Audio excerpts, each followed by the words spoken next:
एक बार सुमेरु पर्वत में और पवन देवता में विवाद हो गया।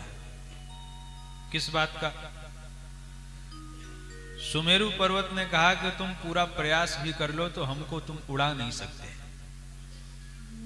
पवन देवता ने कहा अच्छा चलो फिर दो दो हाथ हो जाए।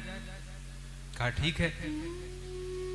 भगवान ने कहा है, गीता जी में भगवान ने कहा है, मैं पर्वतों में सुमेरु हूं, मेरी विभूति है, पर अभिमान कभी कभी आ जाता है।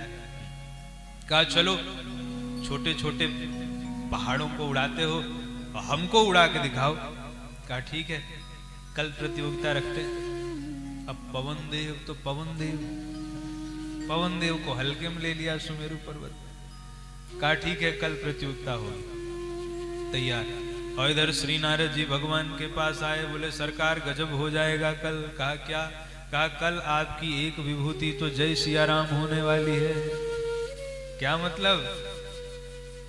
बोले सुमेरु पर्वत ने पवन देवता से शर्त लगा ली है कि वो उड़ा पाते हैं उनको कि नहीं। भगवान ने कहा ये तो बहुत विचित्र काम किया, पवन देव के सामने कौन टिकेगा।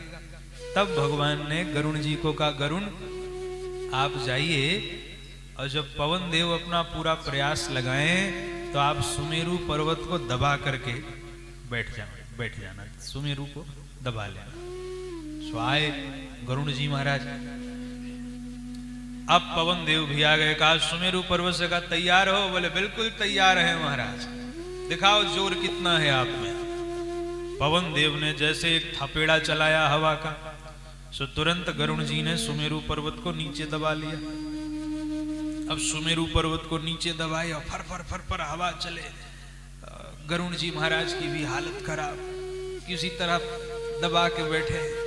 तो नीचे से सुमेरु पर्वत कह रहे हैं क्यों, कुछ पता नहीं चल रहा है, कुछ हवा हवा चल रही है कि नहीं? अरे कहा यहाँ हमारे प्राण निकले जा रहे हैं, तुमको हवा की लगी हुई है, चुपचाप नीचे दबे रहो ऐसे ही। अरे महाराज ये पवन देव अपने को पता नहीं क्या समझते हैं, आप जरा छोड़िए हमको, हम भी देखें एक बार।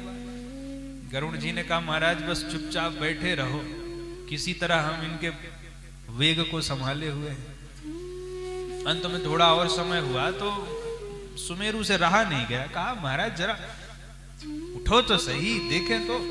और जैसे ही गरुण जी थोड़े से ऊपर हुए उसी समय पवन देव का जोर का झटका आया और सुमेरु पर्वत के 3 खंड हो गए।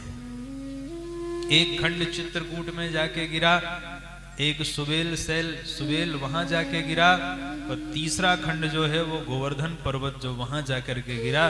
तो संत जन कहते हैं 3 भागों में परिणित हो गए।